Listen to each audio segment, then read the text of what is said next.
अस्सलामु अलैकुम वरहमतुल्लाहि वबरकातुहू।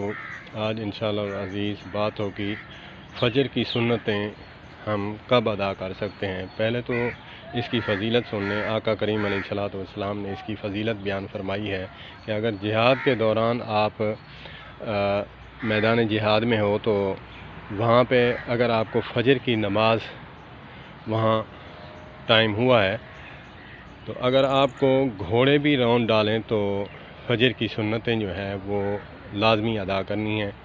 इसीलिए कहा गया है कि वितर और जो फ़जर की सुन्नतें हैं ये सफ़र व हज़र में जो है लाज़मी पढ़नी होती हैं। इसकी बहुत बड़ी फ़जीलत है। तो आका करीम अलैहिस्सलातु वस्सलाम ने इसकी बहुत ताकीद फरमाई है। तो इसके पेश नज़र जो है इफ़रात व तफरीद का अवाम जो है इफ़रात व तफरीद का शिकार है। मैं उलमा की बात नहीं करता क्योंकि मैं उलमा का खादिम हूँ। उलमाए कराम से सीख कर फिर उनको भौंकना मैं इस बात को गलत समझता हूँ, क्योंकि हम सब उलमाए कराम की मैं तकारीर सुनता हूँ। उसमें से जो चीज़ मुझे अच्छी लगती है मैं फिर उसको अवाम उन्नास के सामने पेश करता हूँ। तो इसीलिए अवाम उन्नास के लिए ख़ास ये पैगाम है कि आप इफ़रात व तफरीद का शिकार ना हों, क्योंकि जब हुक्म है कि सफ़र व हज़र में ये सुन्नतें अदा करनी होती हैं तो इसीलिए हमें चाहिए कि हम उस बात को अपनाएं जो मुश्तरक है। मुश्तरक का मतलब यही है कि जिसमें इख्तलाफ नहीं, मुश्तरक है। उलमाए देवबंद, उलमाए अहले हदीस, उलमाए बरेलवी, अहले सुन्नत जो हमारे जो मुतफ़िक़ा उलमा हैं ये अहले सुन्नत हैं। इख्तलाफ है नहीं, लेकिन हमारे समझने की कमी की वजह से इख्तलाफ हम बना लेते हैं। तो आइए इस पर बात करते हैं कि फ़जर की सुन्नतों का टाइम क्या है। फ़जर की सुन्नतें जो है आप कोशिश करें घर से वज़ू बनाएं, घर सुन्नतें अदा करें। अदा करने के बाद आप जाएं। सबसे बेहतरीन तरीका जो है ये है कि आप अगर एक रकत भी जो है ना आपको मिल गई है तो आपको सवाब मिल जाएगा फ़जर की नमाज का। तो बेहतरीन तरीका यही है। और दूसरा तरीका जो है वो ये है कि मस्जिद में अगर पढ़नी है तो 10 मिनट पहले चले जाएं। अगर नहीं भी तो जमात खड़ी हो चुकी है तो आप वहाँ ना पढ़ें, क्योंकि मैंने बहुत बड़ी तहकीक की है कि जब उलमाए कराम उलमाए देवबंद जो है इस कुरान पाक की आयत को जो है फ़िट करते हैं कि वइज़ा क़ुरिअल क़ुरआनु फ़स्तमिऊ लहू व अन्सितू लअल्लकुम तुरहमून। तो इसके पेश नज़र जो है मैं यही कहूँगा कि मैंने बहुत तहकीक की है उलमाए कराम की बातें। जब यहाँ पे सूरत फ़ातिहा की बात हो तो फिर ये आयत पढ़ते हैं कि सिर्री हो चाहे जहरी हो, चाहे वो ज़ोर से नमाज़ पढ़ रहा है आलिम दीन या फिर पढ़ा रहा है, या फिर आपको सिरी नमाज है कि आप ज़ोहर असर है ये सिरी नमाज़ें हैं। अगर ऊंची आवाज़ से नहीं तो वो उसमें यही आयत फ़िट करते हैं। तो फिर ये आयत जो है यहाँ पे भी फ़िट हो सकती है कि आगे इमाम जो है वो नमाज़ पढ़ा रहा है तो हम जो है पीछे हम अपनी नमाज़ पढ़ रहे हैं, तिलावत भी कर रहे हैं, जो भी है हम कर रहे हैं।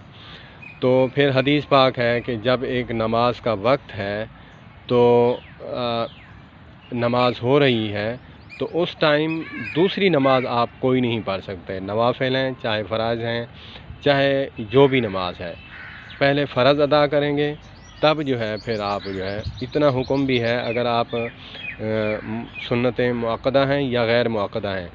अगर मुसाफिर आदमी है, अगर आके उसने नवाफ़िल पढ़ी है या फिर फ़जर की सुन्नतें हैं ये पढ़ने लगा है, तो अगर इमाम ने अल्लाह अकबर कह दिया, उसे टाइम का पता नहीं था, तो वो जो है वहीं पे सलाम फेर कर वो जमात के साथ मिले। तो इतनी ताकीद की गई है। तो फिर इसमें मुझे नहीं मालूम कि जो है ये मसलक की तासुब की बिना पर जो है ये कहा जाता है कि आगे जो है वो इमाम नमाज़ पढ़ा रहा है, फिर हम पीछे सुन्नतें पढ़ रहे हैं, उसमें फिर जल्दी करते हैं। इतनी जल्दी करते हैं ना रुकू का पता है ना सुजूद का है, ना अल्फाज तलफ़ुज़ सही तरह अदा हो। हमारे दिल में यही तड़प होती है कि फ़राइज़ जो है कहीं छूट ना जाए।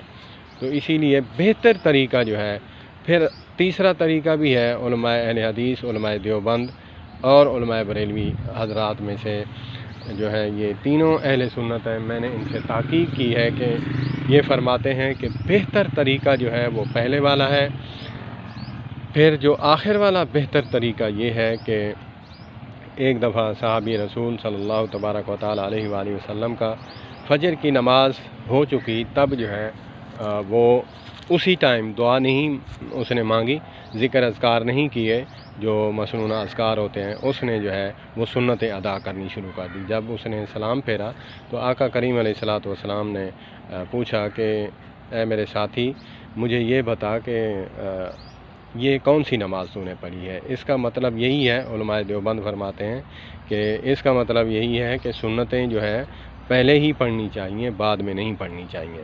میں اس بات پہ اتفاق کرتا ہوں، لیکن اس بات پہ جو ہے سب کو اتفاق کرنا پڑے گا، اگرچہ نہیں ہے تو پھر اس وقت آقا کریم علیہ الصلوۃ والسلام نے خاموشی اختیار فرمائی، اس کے عمل کو نہ ترک فرمایا نہ اس کو منع فرمایا ہے، ٹھیک ہے؟ معمول نہ بنائے، یہ اس حدیث کو تقریری عمل کہتے ہیں۔ ایک ہوتا ہے قولی عمل حدیث ہوتی ہے، ایک ہوتی ہے فعلی اور ایک ہوتی ہے تقریری۔ جہاں تقرر فرمائیں آقا کریم علیہ الصلوۃ والسلام، قولی وہ ہے آقا کریم علیہ الصلوۃ والسلام اپنی زبان مبارک سے حکم فرمائیں، جاری فرمائیں، تو یہ ہو گئی قولی۔ اور فعلی جو ہے آقا کریم علیہ الصلوۃ والسلام جو عمل اپنے بدن مبارک سے، اپنی جو ہے جسم مبارک سے ادا کر کے فرمائیں، اسے فعلی سنت کہتے ہیں۔ تقریری سنت جو ہے یہ آخری درجہ ہے، جو کام آپ کے سامنے ہو اس پر خاموشی اختیار فرمائیں، اور اس کو بھی پسندیدہ عمل کہا گیا ہے، لیکن اس کا جو ہے معمول بنا لینا یہ غلط ہے۔ یہ بھی علماء اہل حدیث کی عوام جو ہے یہ معمول بنا لے تو اس میں بھی صحیح نہیں ہے، یہ بھی افراط تفریط ہے۔ اور یہ بھی افراط تفریط ہے کہ ان کو قید کرنا کہ آپ سورج نکلنے تک بیٹھو پھر جو ہے نا سنتیں ادا کرو، اور یہ بھی افراط تفریط ہے کہ نماز ہو رہی ہے فرض نماز تو پھر آپ جو ہے سنتیں ادا کر لو۔ تو اس میں جو ہے پھر ہم سب چیزوں سے بچتے ہوئے بہتر طریقہ یہی ہے کہ ہم اس بات پر عمل کریں کہ گھر سے پڑھ کے آئیں، پھر اگر گھر سے نہیں پڑھتے تو 10 منٹ پہلے چلیں، نماز جو ہے جماعت سے کھڑی ہونے سے پہلے ہم پڑھ لیں، پھر اگر جماعت کھڑی ہو گئی ہے تو پھر ہم فرائض میں مل جائیں گے، اگر ٹائم نہیں تو ہم فوراً جو ہے ہم اس کو پڑھ سکتے ہیں۔ اگر ٹائم ہے یہ بھی بہتر طریقہ ہے، اگر کسی کے پاس ٹائم ہے، اس میں بھی افراط تفریط کا شکار ہیں کہ انسان جو ہے نہیں بیٹھ سکتا اشراق تک، تو سورج نکلنے تک، تو وہ پھر بیچارہ کیا کرے گا؟ وہ یہی کرے گا کہ جو ہے مرغے کی طرح جو ہے وہ چونچے مارے گا، جیسے مرغ جو ہے دانہ جو ہے وہ اٹھاتا ہے، ایک دانہ جو ہے اٹھاتا ہے، 4 کو منہ مارتا ہے، ایک اس کے منہ میں، باقی 3 گر جاتے ہیں، تو یہ تو کھانے کا مزہ نہ آیا۔ تو اسی لیے عبادت کا مزہ وہی ہے جو سب حدیثوں کو سامنے رکھ کر جو ہے میں نے بڑی تحقیق کے ساتھ جو ہے خدا کو حاضر ناظر کرتے ہوئے یہ میں نے تحقیق کی ہے۔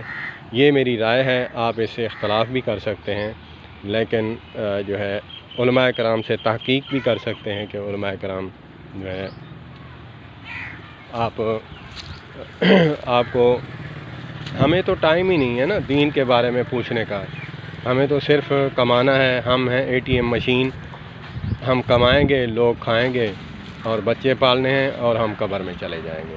تو اسی لیے دین کے بارے میں بھی معلومات ہمیں ہونی چاہیے، کیونکہ جو اتنا دین کا معلوم ہونا، موٹا موٹا علم کہ جس سے روزانہ کی بنیاد پر اور ہم زندگی بسر کرتے ہیں، تو اسی لیے ہمیں چاہیے کہ ہمیں اتنا دین معلوم ہونا چاہیے کہ جو روزمرہ زندگی میں کام آنے والا ہے۔ والسلام علیکم ورحمۃ اللہ۔